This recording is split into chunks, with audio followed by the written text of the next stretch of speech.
Primeiro-Ministro, o Luís Montenegro, está a receber 4.500 € de um casino. Qual é o casino? Não vou dizer. Qual é o meu casino? Lebel, 100% português. Bónus triplo de boas-vindas até 400 € mais 50 € em free bets. Primeiro link na descrição. Primeira questão que me vem à cabeça. Será que isto não está a criar conflito de interesses? Ele é o Primeiro-Ministro, recebe dinheiro de uma empresa que lucra com o jogo. Estão a tentar regular cada vez mais o jogo. E o Primeiro-Ministro tem o poder de propor leis que podem complementar os lucros de casas de apostas e, consequentemente, fazer com que ele também ganhe mais. Neste vídeo vou falar sobre o crescimento das apostas em Portugal, impacto nas pessoas e responsabilidade pessoal, o conflito de interesses que está aqui a existir e o impacto político desta notícia e aquilo que podemos ver relativamente ao futuro das apostas e à regulação das mesmas em Portugal. O mercado das apostas em Portugal ao longo destes últimos anos tem crescido imenso de forma exponencial e neste momento é responsável por uma grande parte da receita para algumas empresas, mas também para o Estado. Em 2015, quando a regulamentação de apostas em Portugal foi formalmente introduzida, ainda era um mercado muito restrito, com pouco controle, pouca publicidade, um público muito específico. No entanto, com a legalização e com a introdução de impostos nas casas de apostas, a coisa começou ligeiramente a mudar. Em 2016, lucros provenientes de casas de apostas já começaram a mostrar algum crescimento significativo. O volume de apostas nesse ano ultrapassou os 500 milhões de euros e a partir daí o mercado disparou e muita gente ficou rica com isso. Prazer, eu incluído.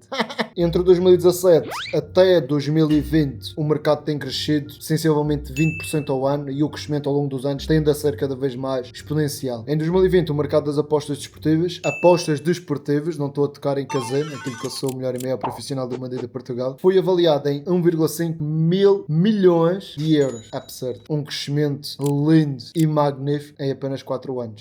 Isto, na minha opinião, deve-se a toda a publicidade que foi aumentando ao longo do tempo, clubes de futebol, influencers, youtubers, ligas, tudo e mais alguma coisa, mas também devido à própria cultura de Portugal, que desde sempre que foi um país que culturalmente sempre gostou de apostas e sempre olhou para as apostas como uma forma de enriquecimento rápido, coisa que é totalmente errada e que as pessoas não deviam olhar para as apostas dessa forma, mas infelizmente muita gente olha para as apostas dessa forma e pronto, e está tudo bem, porque assim eu ganho mais dinheiro.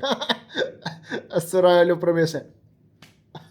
Mas agora falando mais a sério, desde sempre houve o Totobola, sempre houve o Euromilhões, sempre houve as raspadinhas e o português sempre gostou muito desses jogos porque existe sempre a possibilidade de ganhos significativos a curto prazo e tendo em conta aquela que é a realidade do português em que mesmo que poupe o máximo possível, tendo em conta que a grande maioria das pessoas simplesmente recebe o ordenado mínimo, ao final de um ano não vai conseguir poupar grande coisa e ao final de 20, 30, 40 anos não vai a mesma ter conseguido poupar grande coisa e eles encaram esse mundo das apostas e das raspadinhas e do gambling como uma forma de ganhos rápidos e significativos. Mesmo tendo ele, o português, a noção que a longo prazo vai perder dinheiro. A tendência não se está a manter, está a acelerar. Estima-se que até o final deste ano, 2025, Portugal, só a nível de apostas desportivas e casino, vai atingir um lucro superior a 2 mil milhões de euros. Cada vez mais jogadores, cada vez mais pessoas a apostar, tanto velhos como novos, como idade média. E obviamente que as empresas e os afiliados a essas empresas e o próprio governo ganha imensa tchin-tchin-tchin com isto tudo. Vamos ao impacto do jogo na vida das pessoas. O jogo deve ser sempre encarado por diversão, com moderação, nunca como uma forma de enriquecimento, nunca como uma forma de ganhar imenso dinheiro de forma significativa a longo prazo. Não vai acontecer, nunca caias nesse erro. De qualquer maneira, todas as casas de apostas devidamente licenciadas, tanto as que têm a licença portuguesa como as outras que não têm a licença portuguesa, mas outra licença qualquer, são obrigadas a falar do jogo responsável e todas elas deixam claro o fator jogo responsável, que é precisamente isso, apostar por diversão com moderação, no fundo nunca comprometer o nosso próprio bem-estar e o bem-estar dos nossos. Além disso, todas as pessoas têm essa informação em abundância e de fácil acesso na internet. Pelo que, como eu já disse no outro vídeo, todas as pessoas que encaram o jogo de uma forma irresponsável é totalmente responsabilidade delas, é problema delas, no fundo é uma desgraça que está a ser criada por elas mesmas e não pelas casas, nem pelos influencers, nem por mais ninguém, assumindo claro que os influencers e as casas estão a fazer o trabalho correto relativamente à promoção do jogo, o que na grande maioria está,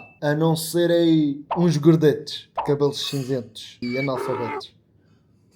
Okay? é uma verdade universal que aquela minoria, ou a grande minoria das pessoas que encaram o jogo de forma irresponsável, são essas que realmente sustentam os casinos e, consequentemente, os afiliados também. Mas é a tal coisa, uma desgraça criada pelas próprias pessoas, elas é que são responsáveis pelos seus próprios atos. Mas continuando, não podemos culpar as empresas, não podemos culpar a publicidade, assumindo que a publicidade é feita de uma forma correta, o que na grande maioria das vezes é algo que realmente traz muita felicidade, muito entretenimento, muito lazer a imensa gente. Quem é que não gosta de estar a ver um jogo da Champions, estar a ver um jogo de Portugal, estar a ver um jogo do Porto, um jogo do Benfica, com aquela apostazinha lá metida só para sentir a adrenalina do dinheirinho e na possibilidade do dinheirinho vir em mais dinheirinhos?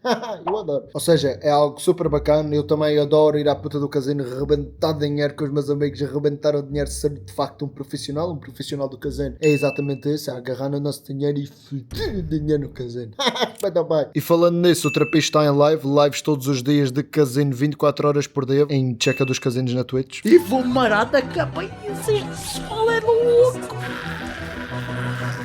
Vão lá ver. Portanto, se há alguém que aposta de forma irresponsável, meus amigos, é uma escolha pessoal, é responsabilidade dessa pessoa, não tem nada a ver com esse problema dela. Outra parte interessante deste vídeo, o conflito de interesses e o impacto na política. Luís Montenegro, primeiro-ministro de Portugal, está a receber 4.500 euros de um casino, e isso pode ser problemático no sentido em que estamos a tocar num setor como as apostas, que tem um impacto direto na sociedade e na economia do país. A questão do conflito de interesses entra quando uma pessoa numa posição de poder, como um político, neste caso primeiro-ministro, tem interesses financeiros em empresas que podem ser influenciadas pelas suas decisões, e no caso do Montenegro, a empresa em questão é devidamente licenciada em Portugal, ou seja, é diretamente regulado pelo Estado. Luís Montenegro pode propor leis que de alguma forma beneficiam este nicho num todo para que essas empresas em questão, tanto elas como ele, ganhem mais. Faz sentido? Eu acho que faz. Sempre que um político recebe dinheiro de uma empresa, é natural nós, meros mundanos, nos questionarmos sobre a independência das decisões políticas desse político. No caso das apostas, podemos estar a falar de restrições a nível de publicidade, taxas, regulação do setor, proteção de jogadores vulneráveis, essas merdas no fundo. A questão aqui é, será que Montenegro tomaria as mesmas decisões se não tivesse esta relação financeira com a Solverde? Ou será que ele vai estar naturalmente mais inclinado a favorecer este nicho, esta indústria, devido à sua relação com a mesma? E devido a isto surge outro problema, que é transparência. Por um lado, Montenegro diz que a relação com a Solverde não terá qualquer tipo de influência nas decisões políticas dele, mas por outro lado vai surgir sempre a questão se está ou não está a influenciar. Ter um político, especialmente o primeiro-ministro, envolvido num setor deste tipo, que gera tanto dinheiro para o país e que é responsável por uma boa fatia dos impostos portugueses, pode criar uma percepção negativa relativamente ao facto de que o sistema político pode estar demasiado envolvido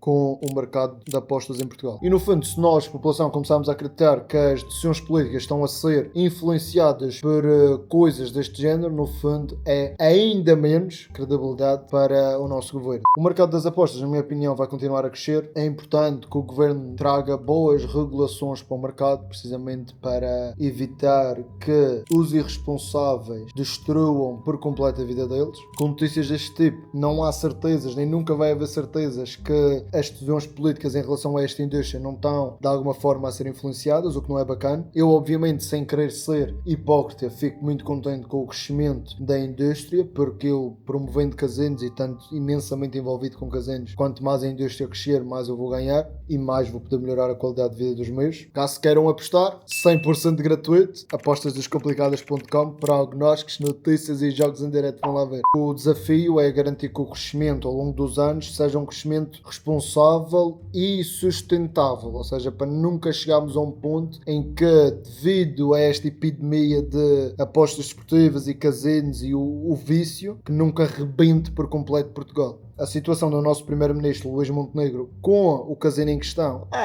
levanta muitas questões, muito conflito de interesse, mas sinceramente estou-me a cagar. O mercado continua a crescer, espero que o governo aplique regras para garantir o crescimento sustentável e responsável. De resto eu vou fazer mais dinheirinho.